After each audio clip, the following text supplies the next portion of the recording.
ये एक ऐसा शहर था जहां वक्त कभी नहीं रुकता था, लेकिन उसके कल्ब में एक तंग गली ऐसी भी थी जहां सूरज की रोशनी बमुश्किल पहुंच पाती थी।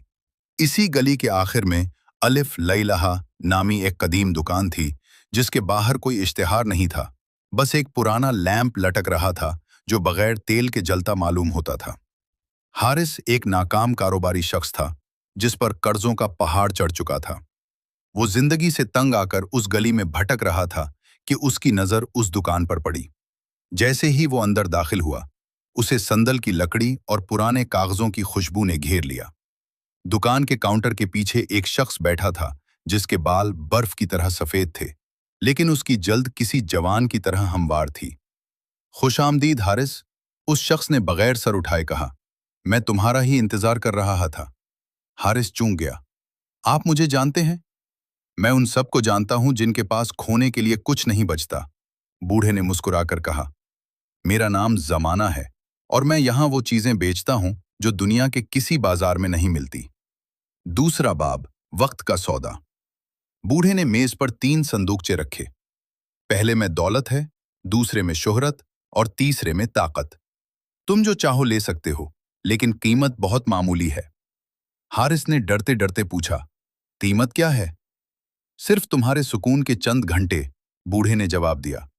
तुम जितना बड़ा इनाम लोगे, तुम्हारे मुस्तकबिल के उतने ही दिन मेरे हो जाएंगे। तुम अमीर हो जाओगे, लेकिन वो दिन तुम्हारी याददाश्त से मिट जाएंगे।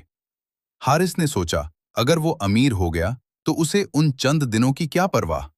उसने दौलत वाला संदूकचा मुंतखब कर लिया। बूढ़े ने एक मुआहिदा निकाला जिस पर हारिस ने अपने खून से दस्तखत किए। अगली सुबह जब हारिस बेदार हुआ तो वो अपने पुराने बोसीदा कमरे में नहीं, बल्कि एक आली शान महल में था। उसके बैंक अकाउंट में करोड़ों रुपए थे और नौकर चाकर उसके इशारे के मुंतजिर थे। वो खुशी से नहाल हो गया, लेकिन उसे ये याद नहीं था कि वो उस महल में कैसे आया। इसके जहन से पिछले 5 साल मुकम्मल तौर पर गायब थे। तीसरा बाब, खाली यादें। वक्त गुजरता गया, हारिस की दौलत बढ़ती गई, लेकिन उसके साथ साथ उसकी जिंदगी से वक्त गायब होने लगा। उसे अक्सर ऐसा महसूस होता कि वो अभी नाश्ता करके उठा है और अचानक रात हो गई है।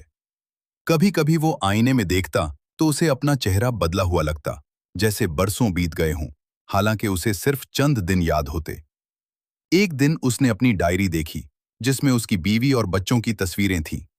वो हैरान रह गया, क्योंकि उसे याद ही नहीं था कि उसकी शादी कब हुई या उसके बच्चे कब बड़े हुए। उसे एहसास हुआ कि दौलत के अवज उसने अपनी जिंदगी के वो कीमती लम्हात बेच दिए थे जो दोबारा कभी नहीं मिल सकते थे। वो दीवानावार उस पुरानी गली की तरफ भागा। वो चाहता था कि वो सौदा मनसूख कर दे, लेकिन गली में पहुंचकर उसे वो दुकान कहीं नजर नहीं आई। वहां सिर्फ एक खाली दीवार थी जिस पर लिखा था, वक्त बेचा जा सकता है, खरीदा नहीं जा सकता। चौथा बाब, आखिरी इंकशाफ। हारिस अब एक बूढ़ा आदमी बन चुका था। उसके पास दुनिया की हर आसाइश थी, लेकिन वो तन्हा था। एक रात उसे वही बूढ़ा जमाना अपने ख्वाब में नजर आया। बूढ़े ने कहा, हारिस, तुमने दौलत मांगी थी, मैंने दे दी। तुमने वो दिन मुझे दे दिए जिनमें तुमने खुश रहना था। अब तुम्हारी जिंदगी का आखिरी सफा बाकी है। क्या तुम उसे भी बेचना चाहोगे? हारिस रो पड़ा और बोला, मुझे कुछ नहीं चाहिए, बस वो एक दिन वापस दे दो जब मैं गरीब था। एक दफा का जिक्र है कि एक जादुई चुड़ैल आसमान से उतरकर एक बुलंद और बाला पहाड़ी चोटी पर आई। पहाड़ के दरमियान एक गहरी खाई थी जिसके पार जाने का कोई रास्ता न था। चुड़ैल ने अपनी जादुई ताकत से वहां एक अजीबो गरीब दरख्त उगाया और उसे गोल घुमाकर उस पर एक निहायत चमकदार सोने का फल लगा दिया।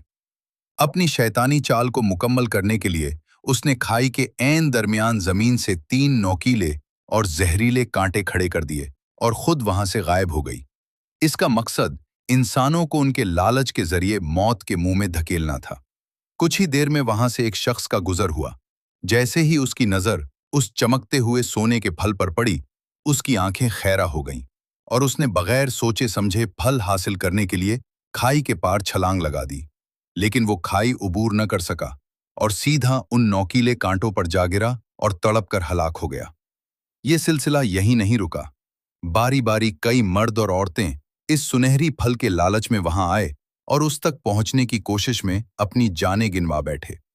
खाई के नीचे अब कई लाशें पड़ी थीं, लेकिन वो जादुई फल अपनी चमक से अब भी लोगों को बहका रहा था। कहानी का आगाज एक शरारती बिल्ली और छोटे कुत्ते से होता है, जो एक तब के किनारे बैठे हैं। पास ही एक मेंढक भी मौजूद है। बिल्ली अपनी शरारत से बाज नहीं आती और कुत्ते के मुंह पर पंजे मारती है, जिससे नन्हा कुत्ता थोड़ा परेशान होकर पीछे हट जाता है। मंजर बदलता है और हमें एक गहरी गार से बाहर आता हुआ एक छोटा कुत्ता दिखाई देता है। यहाँ उसकी मुलाकात एक नन्ही बतख से होती है। दोनों की दोस्ती इतनी गहरी है कि वो एक साथ सैर पर निकलते हैं। बतख कुत्ते के पीछे पीछे ऐसे चलती है जैसे वो उसका बड़ा भाई हो। वो दोनों ऊंची दीवारों और सब्जे के दरमियान मटर गश्ती करते नजर आते हैं। इसी दौरान एक प्यारा सा खरगोश बाग में दरख्त से लटके हुए रस भरे फल शहतूत नुमा खाने में मगन है। वो अपने पिछले पांवों पर खड़ा होकर बड़े मजे से फलों का रस चख रहा है, जो कुदरत की खूबसूरती का एक दिलकश मंजर है। कहानी में एक और दिलचस्प मोड़ तब आता है जब एक सफेद कुत्ता एक बड़े मुर्ग की पीठ पर सवारी करता दिखाई देता है। मुर्ग इसे किसी वफादार दोस्त की तरह अपनी पीठ पर बिठाकर घूम रहा है।